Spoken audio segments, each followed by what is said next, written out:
Our first guest is Andrew Hentz. Fans of plane, trains, and automobiles know him as the camel smoking bus passenger that catches Steve Martin watching him heavily make out with a girl and says, "Why don't you take a picture? It'll last longer." An absolutely iconic moment in the classic film. So let's dive right into the questions. Hey, so question I have to know. This was the only time, of course, that you starred in a film. Is this correct? Well, I've done a lot of stunt double work, but as far as my face being on the camera and being a recognizable individual in the film, yeah, this is my first time. You brought up something when we were talking, setting everything up for this. Speaking of the stunt double work, that there was a blackball situation that kind of put a hindrance in further stunt double work. Could you talk about that a little bit? Actually, it was any further work because the only agent I was listed with was an outfit called Hoser Roche, and I did some. I was originally doing double work on a series called John Sable for Hire, and it they only filmed 7 episodes. None of the networks bought it. They aired them, but that was about it. But their stuntman, the stuntman they were going to have do the film was hurt on a second unit shooting, and they asked me if I could fill in for him, and I said sure. They had the hero of the story chasing me up a fire escape. It didn't seem like a big deal to me. They had to keep telling me to slow down, slow down. You're going up the staircase too fast. John can't keep up with you. Just slow down. So I used to ride my bike about four or 500 miles a week. My bicycle at that point, so I was in pretty good shape. And so I was making a snail's crawl up the fire escape when I stepped on one of the stairs and it broke out. They neglected to mention that the stairs were falling out on the fire escape, which took it from being double work to stunt double work, in my opinion. And they tried to pay me regular double wages, and I said no. I said, I risked my life for your production, and I expect to be remunerated for it. And they they begged to differ, so I went to my agent, Holder Roach, and I explained the situation to her, and she got me a push for like $700 or something, and I still wasn't paid the going rate for stunt double work, and it irritated me, and I called the Screen Actors Guild on him, and that really upset my agent to no end, and she basically told me, "You're never going to get any work from me again." Had I not had a regular job that I had to do at the time, I probably would have seriously investigated, the possibility of being booked with another agent. I didn't, and that was pretty much the end of my acting career in Chicago and South Dakota. That But sucks. All because you're yeah, just trying to hold somebody accountable, and to have yeah, that backfire exactly. like And that. there's a really uh, pretty lady by the name of Raquel Gardner who got her started about the same time I did, and she was much more skilled at playing the game than I was, and she's blossomed into quite an actress. She runs an acting school, I think, out in California now. She's originally from Cleveland, Ohio, but she did it the right way, and I did it the wrong way. If you want to be a successful actor, evidently you got to learn how to kiss a little hiney. Yeah. Oh, before we go on, I just wanted to say thank you for Sweater. Love yeah, the sweater. yeah. Love the Sweater sweater. looks great. Oh, great! I'm glad you got it. That's about all I had. Hey, So that's cool, man. Hey, we're making it work. Um, Looking over your the Facebook page, kind of the history, I could definitely get a sense that you have a passion for. Um, I don't know really know what it's called when you're getting into like cycling, kayaking. Like I don't want to call it extreme sports, but well, um, I used to be in I I wouldn't call it extreme, but that's what it's kind of that title's been evoked. And yeah, I was a class 5 whitewater kayaker and a mountain biker and a road race bicycle road racer and rock climber, and I did all kinds of stuff like that. But my knees have developed serious arthritis and they're bone on bone right now, and I've got to get them replaced before I can do anything really aside from sitting on the couch and watching television.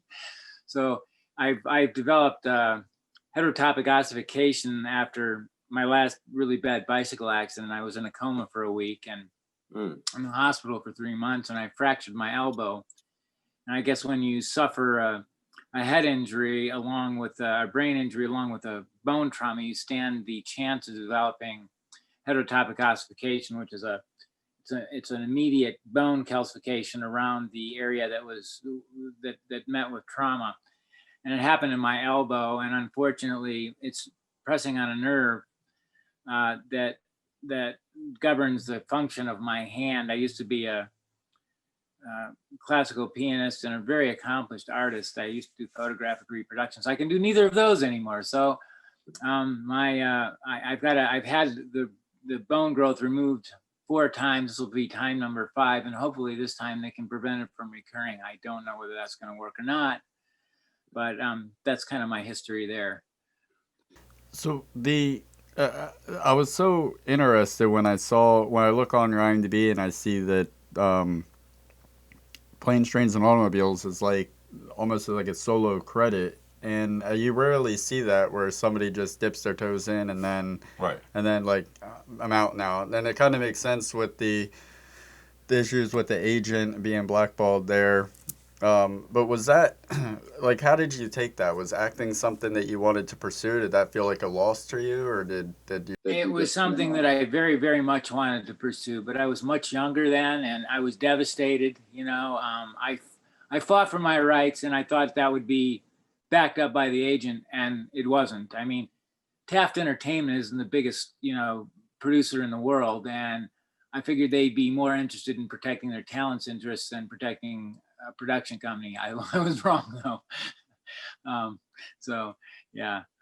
All right. Let me ask you a question here. So, of course, you can audition for parts and things of that nature, and sometimes you just read for a role, you don't know what is going to happen. How did you, other than your agent, how did you end up with that specific role as being the guy that, I mean, you're the luckiest guy in the film. You get to make out, smoke cigarettes, do it again, back to one. I mean, how did you end up in that role? Well, there was a casting. I just gotten out of the Navy, and I was living in Woodstock, Illinois, which coincidentally is where a large portion of that movie was filmed.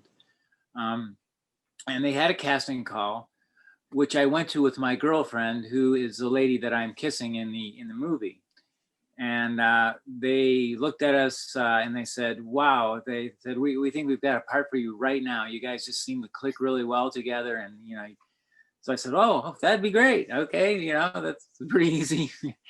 And we ended up going to a little town called Bradenton, Illinois. It's a kind of it's the scene where they're in the motel, and he ends up putting his hands between Between the pillows.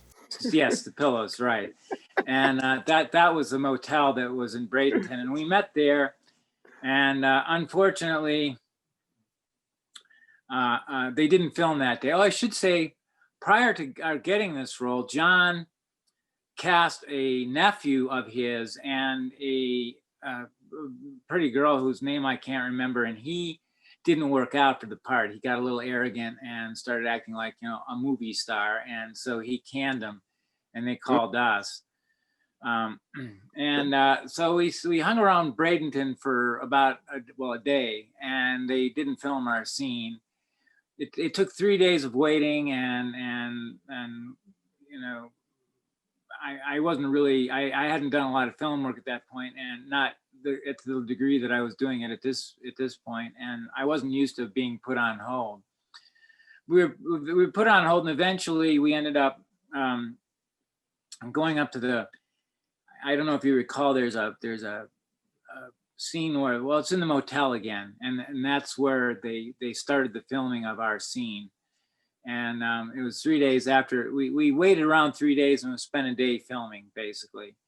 And the person who originally had the lines, "Why don't you take a picture, it'll last longer," was Karen, my ex-girlfriend. And unfortunately, she lacked a very seductive voice, which was what John was looking for. She's kind of a high-pitched melodic voice, and so he says, "Well, let's hear you say it, Andrew." And he liked what he saw, so he went with me. And that's how I ended up with the lines. I was trying to get Karen introduced to the modeling world at that point and acting. She was a beautiful woman, but she didn't seem to be very well acclimated to it. I was kind of it was kind of a futile endeavor, so to speak, and I ended up being the star. And in spite of promoting her, I ended up being the guy that was doing the line. I was just going to say that you took her there for the audition for her modeling career, and because John's nephew was acting like an ass, he got canned, and because of that, she was still supposed to get this line was meant for you, man. It went through like 5 people before it got to you. Some things are just meant to be, man. Yeah, I couldn't believe it. I was very lucky, no doubt about that. I like to say it had to do all with acting skill, but I was in the right place at the right time, and Right. Yeah, but you did have a like I saw that movie the first time as a kid, and that as short as that scene is, it stood out to me, and especially that line and the way it's delivered. It's so like quintessential '80s. Right. Everything They about it, use it on one of and those mashups, and when you're showing stuff like films from the '80s, now your line shows up all the time. like I felt like you could have been like John Bender's brother or cousin from The Breakfast Club or something like that. well, it's interesting that you say that, because we had our first like I said, our first deal was in Woodstock, and then we went to another casting call. Basically, they were refining their decision, down to the studio. I think Oprah Winfrey owns it now, but she didn't at the time. And they told me to dress for the part when I went for the second audition, and I dressed like John Bender. I wore a ankle length Harris tweed jacket, and the whole 9 yards. And I looked like John Bender, a blonde one. So yeah, it's he was kind of the guy I was looking to pattern myself after, and I evidently I succeeded, because that's a good deal. Absolutely see it for sure. And I know that John Hughes he's like notorious for shooting way more footage than, I wouldn't say way more footage than necessary, because who am I to say that? His work came out amazing, but he shot an abundance of footage. So I was just curious with your scene, how long did that take to shoot? Like how long were you riding around in a bus with 8 hour day. so Steve Martin's watching you 8 hours. make out? That's Yep. like there are people out. You realize there are people out there today that would probably pay Steve Martin to have him watch hit them make out with their girlfriend. that's good on you, man. Well, they both, the thing that brings up another interesting point. Both Steve Martin and John Candy stayed in role, whether they were on the camera or off the camera. So I got kind of the impression that Steve was kind of a prick, and he isn't. He's a very nice guy. But John had the luxury of basically playing himself. He's just a big roly-poly, friendly, outgoing guy, and after our role, I stopped at his trailer, and I wanted to say thanks, and it was fun working with him. He says, "Oh, well, that's great, kids, and I enjoyed working with you too." And yeah, I'm so sad that he passed away, because he was such a sweet man. I guess his wife related that he had been filming someplace, and he was late for his shot because he was talking to a kid next door at a bar who was interested in acting, and he couldn't tear himself away. So that's the kind of guy he was, and I think Hollywood needs more folks like him that are just down to earth, sweet, kind people. Like you said, I like me. My wife likes me. Me, People yeah. like me. Me, I'm right, the right. real deal. Right, a Yeah, genuine article, 100%. Let me ask you a question. A lot of times, those lines, those classic lines, they're written. Sometimes they're improvised. Was that always the line, or were there any lines they tried out before that? No, it wasn't always a line. There were several that he tried, and that's the one that he wanted to go with. I was going to suggest, why don't you take a picture? You can play with it later in the back of the bus, but I figured that might be a little bit too obtuse, so I kind of refrained. But John was just a swell guy. I mean, we sat and bullshit for hours on the train. We talked about the Breakfast Club at length, and he went over the personalities off screen of each of the actors that were in the Breakfast Club, and what their deal was, and who was a money grubber and who wasn't, and who was in it for the fun of acting and who was in it to make money, and that was really enlightening, and it was a lot of fun.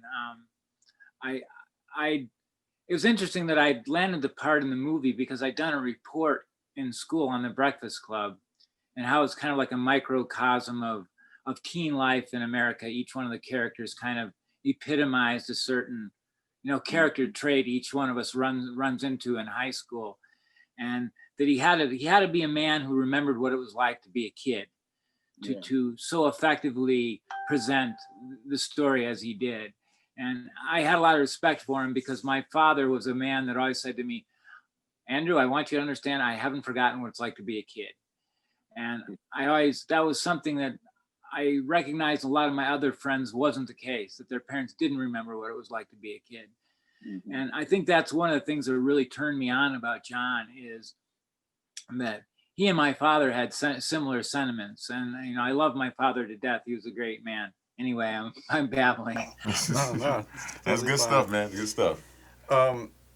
If you don't mind us asking, what does the paycheck look like for that role? Like riding around for really you're on hold for 3 days, riding around for 8 hours, essentially doing what you would probably be doing anyway, making out with your girlfriend, having a cigarette, with the exception of not talking to Steve Martin. Do you mind us asking that? Like what? No, not at all. All told, with the residuals, which I still get now and then, they're like $20 checks now. They're not that big anymore, but I still get residual. About $13,000 all told. That's not bad. That's good. That's good. That's pretty solid. That's we read the guy that plays the truck driver, the shy truck driver that makes them ride in the back. I think that's the guy that they're referring to because he's the only truck driver that really makes an appearance. That he was in a similar situation where he had like 8 days or something like that. Yeah, for that one shoot because they were waiting for the snow to come, and he ended up being able to put a down payment on a house off of not even having a line. That's just crazy. Well, I've come to find that Paramount really treated us well, and I don't know whether I imagine John probably had a lot of say in that, but he was, and I'm so sad it's such a shame that man's no longer with us because I think he was the epitome of what a Hollywood director should be. Well, he wasn't really a Hollywood director; he was a Chicago director. But he was kind, he was engaging, he was interested in the people that he had working for him, and that's I come to discover a fairly rare occurrence with directors, and I appreciated it to no end. And the thing that's sad is I moved from Woodstock into Chicago, and John retired and he moved out to a little town called Harvard, Illinois, which is about 10 miles north of Woodstock. And it's a little farm town, a tiny little farm town with like population 500 and, cornfields for as far as I can see. And I can never really understand why a guy from the North Shore of Chicago moved out to Harvard, Illinois, but he must have liked the quiet, I'm assuming. But I'd always wanted to write him a letter, and I never did. And then he died, and I was kicking myself in the butt for not taking the bull by the horns. And I figured, well, he's probably getting millions of letters. But now that I reflect on it, I think that he would have probably written me back. If you were to send a letter, what would you have said in a nutshell? I really, after having worked in the film world for, a few years after having worked for him, that I recognized what a valuable asset he is to the acting community. And that brings up another thing. When I was in Chicago doing my second casting call, I was trying to stress to Karen, I said, I sense that these guys are not looking for Hollywood actor types. I think they're looking for regular people. So don't go into you're a model and you've been to this school and that school. And just say, I'm a fashion merchandiser for where I can't remember where she worked, but she's a fashion merchandiser. Well, of course she doesn't do that. They came to me and they said, well, what do you do? I said, well, I'm advertising manager for a publishing company. And Michael Chinnick was a guy that was doing the second casting call. He says, oh, really? He says, that's what John and I used to do. And I'm like, oh, wow. And he says, yeah, we used to write ad copy and put ads together. And I said, yep, that's what I do too. So he talked to me for about 10 minutes and he just kind of bopped over everyone else and said, I went to school for the performing arts and la-di-da-di-da-di-da, which was pretty neat.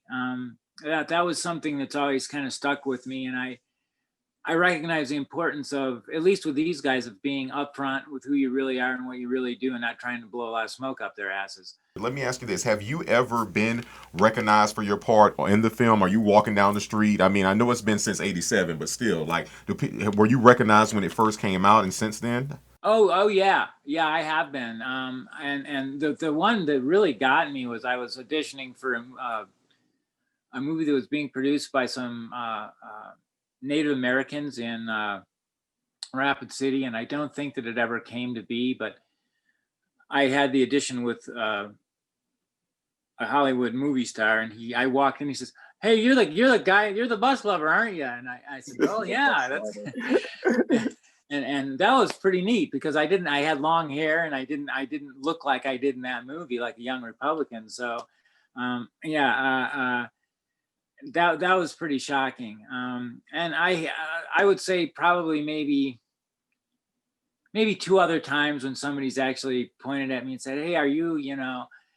But the rest of the time I'm pretty much a face in the crowd, shall we say.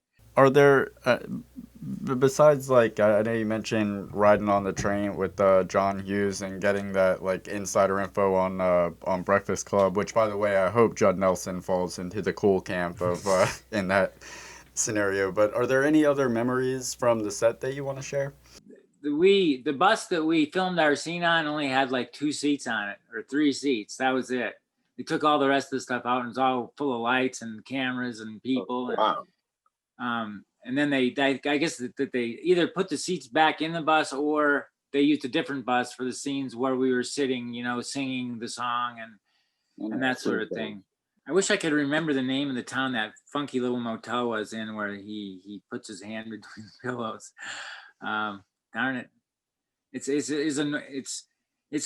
was a far north suburb up. I think it was north of North Chicago, but it's an accurately portrayed motel. Let's put it that way, because I think if we're talking about, if I'm remembering the same motel in the research I did, I think that there was actually that the owner of that motel was arrested recently for prostitution. Prostitution Running a in prostitute there, house, and- yeah. and- But it's called Sun City Hotel or something. because there's a titty bar across the street and down about a half a mile from that. I imagine that was probably the place where the guys that hooked up with the titty bar ladies went after hours, kind of. Yeah. Okay. bed by the hour. Let me ask you a question here. Like, clearly, like you said, you had a passion for acting, but you also, as you mentioned, you got into stunt work. Did you find a passion into that, and what made you get into that? Like, as far as doing all that stunt work. I was an athlete. I mean, I was really seriously athletic. I'd been to Outward Bound and done all kinds of, outdoorsy stuff my whole life. And that was something that kind of just came natural to me. And I could do it without hurting myself, which a lot of people don't have the luxury of being able to do. And it was easier for me to get than speaking roles, Right. They're always looking for some dumbass to fall off a building or, and there's not that many people willing to do that sort of thing. There's a lot of people willing to be in a speaking role in a movie. So the competition was a lot more slim for that sort of work. Gotcha. Yeah. Who wants to fall out the building? Don't everybody raise their hands at once? And looking at your page, I've noticed that you are a man of many trades. Like, you've held a vast array of positions in various professions over the years. What would you say is the most interesting job that you've had, besides telling Steve Martin that it'll take a picture, it'll last longer? Well, I own my, it's now defunct. I'm not doing it anymore. I own my own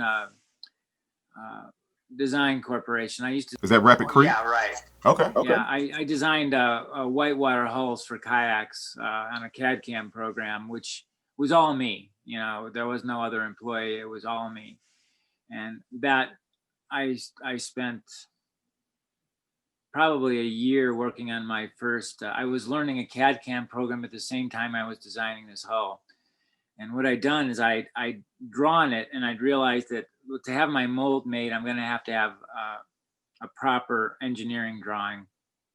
And there's the hull of the kayak is so swoopy and it's not a square boxy thing. It's Right. it's very Aerodynamic. Yeah. organic.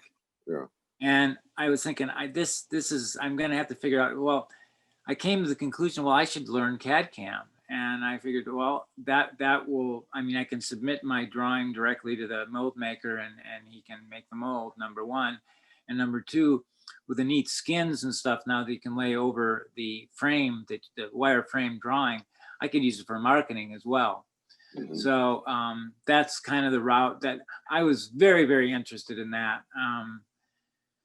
And the rest, I'm an actor, so I did a lot of waiting tables, Mhm. and I think a lot of us do.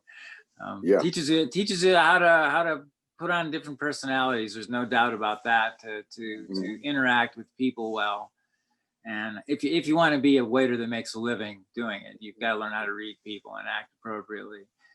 And I would say, while it wasn't a particularly, it wasn't a career, so to speak, I found waiting tables very interesting. I waited in mostly moderate fine dining restaurants where, I had mom and dad and the kids come in, and then I'd have upper class hootie snooties that came in, and you had to be able to treat them, interact with them differently, shall we say. And I've also worked in a tourist town up in Deadwood, and I have done a lot of hiking and a lot of exploring in the Black Hills. Unlike the kids that grew up here who only could go up in the hills to cut something down, shoot something, or dig something up, my buddy Charlie and I, he was from San Diego. We moved out here in '78. We were just, after school, we were up in the hills exploring and chasing animals around and dinking around. And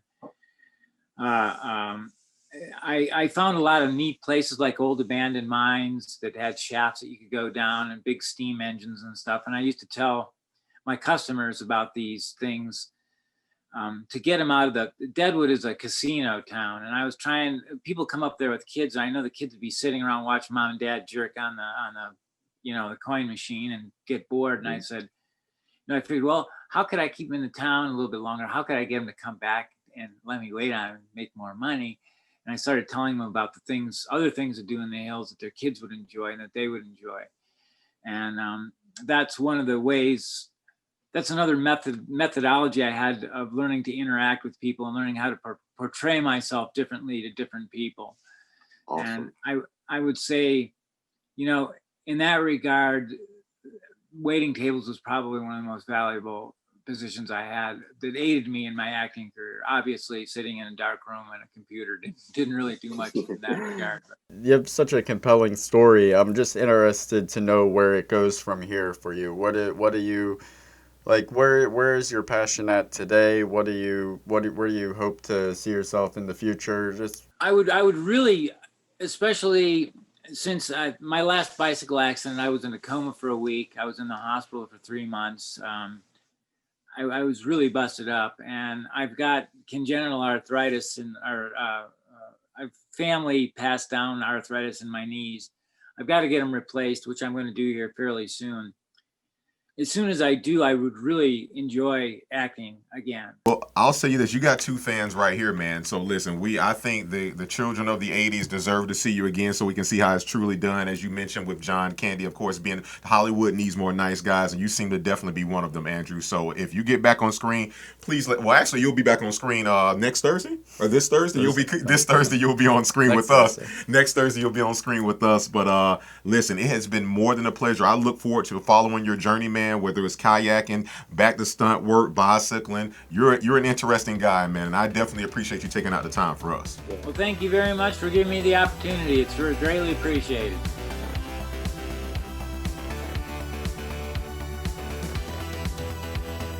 find us in all these links that's coming up right now.